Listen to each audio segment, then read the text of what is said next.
Hey everyone, Tyson the Subaru specialist from Subaru Prince George here. Today we're taking a look at the 2024 Crosstrek Touring. So 2024 is a redesign year for the Crosstrek. New body style, updated platform, increased torsional rigidity, same engine options. The Touring comes with the 2.0 liter 4-cylinder boxer engine producing 152 horsepower. It is the more efficient of the two engines. Both get good economy. This is just a little bit better. New, more aggressive front end. You get that honeycomb grille.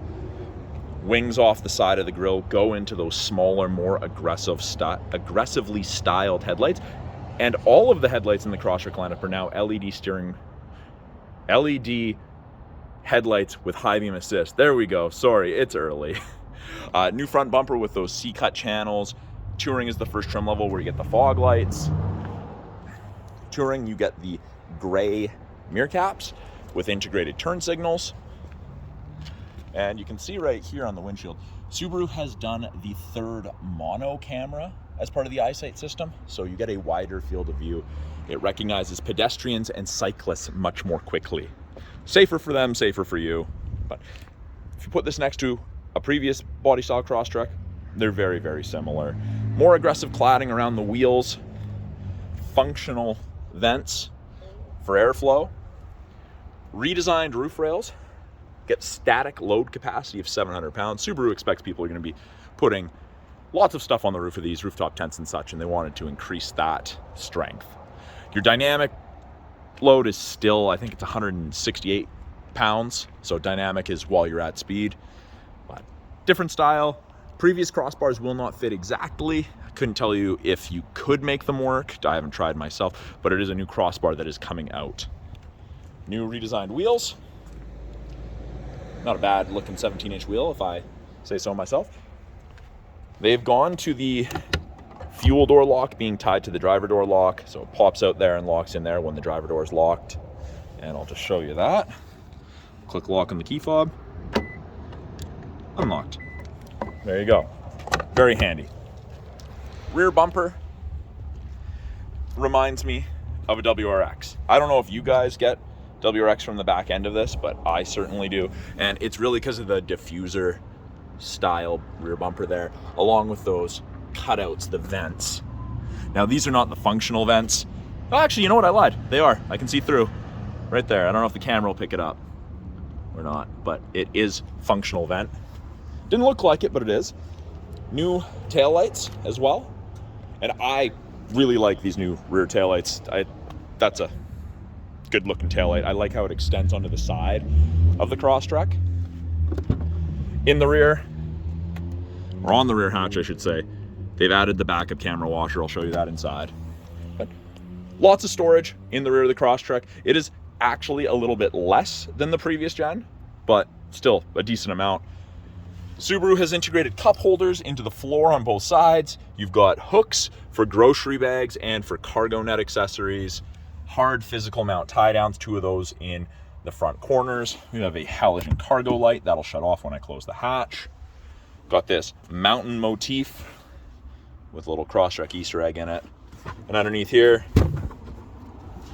temporary spare tire.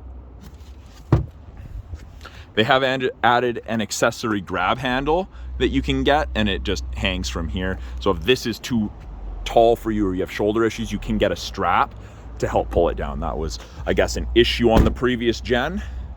So they added that for the 24 model year. In the second row, good headroom, good legroom. It's cloth. They call it a gray cloth. It's light and dark gray, and there is a little bit of green in it as well. It's kind of deceiving. The camera, I don't think, is really doing it justice. It's very comfortable. I like the cloth. The material itself is very nice.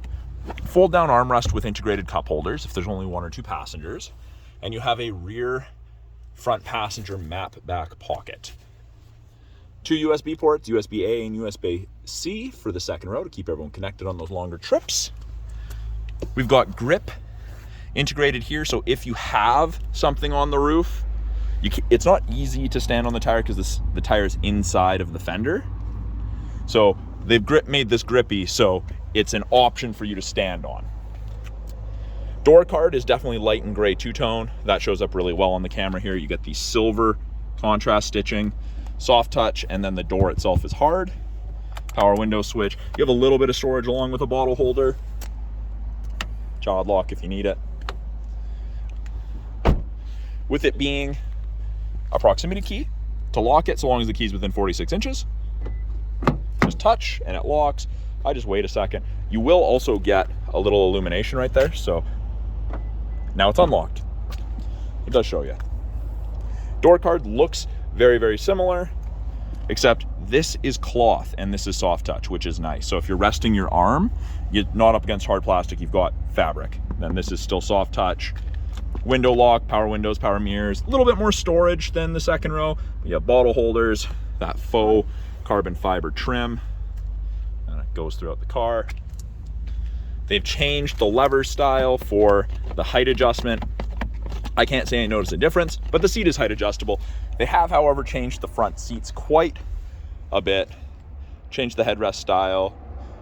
You end up with less vibration while you're sitting in these seats, and you end up with less fatigue. They did a lot of research about that. It's pretty cool.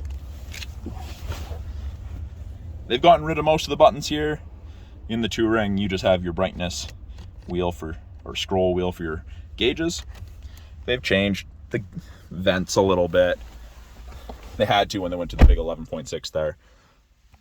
Blind spot detection is the little nub on the side. They went with something slightly smaller, but it's still easy to see. Still got black as a background there. Fuel level's low on this as it just came in. Steering wheel, they've gone with the Outback Legacy Ascent style steering wheel.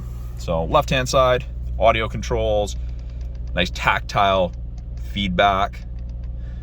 That will cycle our small screen up top here. It gives us different information. This used to be the volume knob. I get it confused all the time when I'm on test drives demoing it. Source switches from AM to FM to satellite to Bluetooth, etc. Switch between your presets. Right-hand side, we have adaptive cruise, and we have lane centering, or lane keep assist, depending what you want to call it. So you can have it where it'll just beep at you, or you can have it where it'll keep you between the lines above 60k an hour. Both of those systems use these 3-color stereo eyesight cameras. I've just turned the car off and just put it back to accessory just because we're low on fuel. Yeah, you can increase or decrease the follow distance. That'll help keep you between the lines. We have sport and intelligent drive mode. So intelligence for everyday, sport is for more spirited driving. Drive faster sooner, passing, etc. Heated steering wheel. Now, they have not gone whole heated steering wheel, just the old style heated steering wheel, kind of where you're supposed to keep your hands, which not a bad thing. Gets pretty hot. Then they have done the 11.6 inch touchscreen, which I really like. The convenience has 2 7-inches, which we should have one coming in fairly shortly, so I will also cover that in another video. But they've broken this into 3 portions, just like the others. Top portion gives you what you're listening to, gauges, and you can change these around. If I didn't want average speed, I simply click, select the one I want to adjust, and then press calendar, or whatever. Middle portion, I'll get to in a second. Weather, part of the satellite radio trial, and then you get X mode. So there's no physical X mode button down here anymore. It's all up here. So for those of you who don't know, X mode is like 4x4 low in a pickup. Under 40 kilometers an hour is where it's used. If you exceed that, it just kicks out and goes back to regular all-wheel drive. Very, very efficient system. Middle portion, you've got all your tiles, apps, wireless Apple CarPlay, wireless Android Auto, great improvements. Access to the My Subaru app when the vehicle's registered in your name. You can turn the display off. You can set a valet mode. It's nice having the screen. You can add additional shortcuts if you really wanted. As soon as you put it in reverse, backup camera pops up, shows you the top of the bumper. And I can clean the backup camera. Just twist that back towards yourself. It's great. Hugely beneficial up here. And then the bottom portion, we have our climate controls. So they have given this an update like they have issued for the Outback's Legacies. Bigger button for fan strength. Press it, it brings up both sides at once instead of just an individual. You can click, you can drag. Airflow being directed, it's all on the same thing, on the same screen. It's great. Front defrost, heated back window, side mirrors, and area of the windshield where your wipers sit. Now, they have removed the heated seats from the screen, and they have actually done those as physical buttons. So I understand that's not going to be for everyone. Some people really like it. Some people aren't a fan of it. I like the heated seat switch. That's personal preference. Below the screen, 2 USBs, A and C, and then a aux port.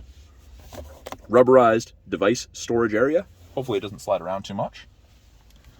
It is an automatic CVT. I can put it in manual mode and use the paddles to select my own gears. They have a switch here that's probably used in Japan because they use the same overall body and style and molds for center consoles in the overseas models. Parking brakes are electronic. We get the offset cup holders, which is really nice. It's easy to grab them, either one as a driver. And we have a 12-volt socket. Media storage, I guess. And then a fairly deep center storage console. There's no outlets in there. It's just storage. Up top, we have SOS and roadside. That's part of the 3-year trial to the connected services you get with most new Subarus. And then you got your map lights, set to door or turn it off. And then you're always going to have an airbag light. It'll either say off or on for the passenger, just indicating what that is. So that is a quick look at the 2024 Subaru Crosstrek Touring with the 2-liter 4-cylinder boxer engine. I do really like the crystal white pearl. We're still waiting for a few more of the offshore blue metallics to come in, but I will be doing videos of those as well. Just wanted to give you guys one final look around the exterior of the vehicle. And I have to say, I do really like the rear end of the new Crosstrek.